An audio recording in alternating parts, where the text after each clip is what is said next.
There are many beautiful things to be had here. I can feel it. Just look at these magnificent birds. You two, come with me.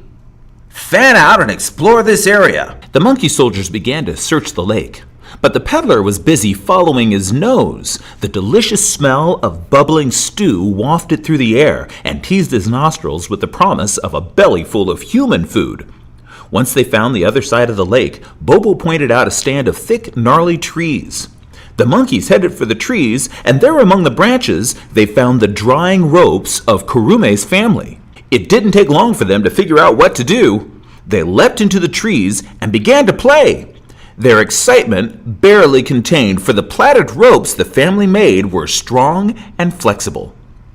Bobo landed back on the ground near the peddler, who was following his nose to a spot overlooking Grandfather's cooking pot. The peddler waved Bobo closer as he shushed him quiet, and then the peddler pointed his long fingers at the figure of Karume's grandfather. Monkey invaders on the frontier! Panic spread throughout the village as warriors and scouts rushed to the arsenal. The warriors and leopard school students gathered their weapons while the scouts assisted the soldiers in putting on their armor.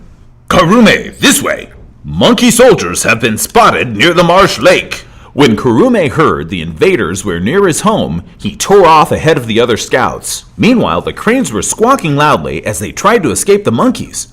The majestic birds flapped while the apes splashed in a pitched battle at the water's edge. When the monkey soldiers heard the alarm from the village, they began to gather as much of the rope and as many cranes as they could. There!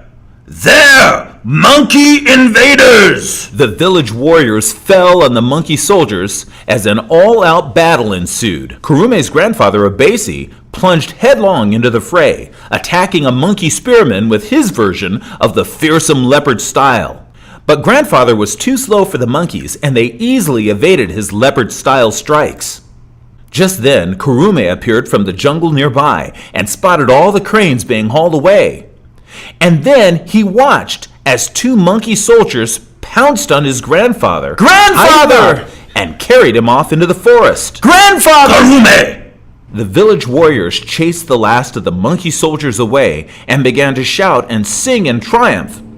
But Karume slumped to the ground in tears. What is wrong, Karume? Are you injured? No, sir. Then rejoice, for we have won the day. We have to chase them! We have to chase them! Risk it, Karume. They've stolen my grandfather and the cranes as well! They didn't take anything of value. Besides, those wily monkeys won't be back after the beating we gave them. What about my grandfather? The commander put a consoling hand on Karume's shoulder. He was old, Karume, not to mention annoying and talkative. Soon those monkeys will get tired of hearing his stories and just let him go. Grandmother came running, using her large wooden staff to part the crowd. Karume! Mama! Karume! Where is your grandfather? The monkeys took him away! We've got to go after them before they get away! Karume! Wait! Karume! After running for quite some time, Karume was out of breath. He searched about desperately for any sign of the monkey troop, but they seemed to have disappeared. Grandfather, where are you? The shadows were growing longer, and Karume did not like the forest at night. He exhaled a long, deep breath and turned back toward home.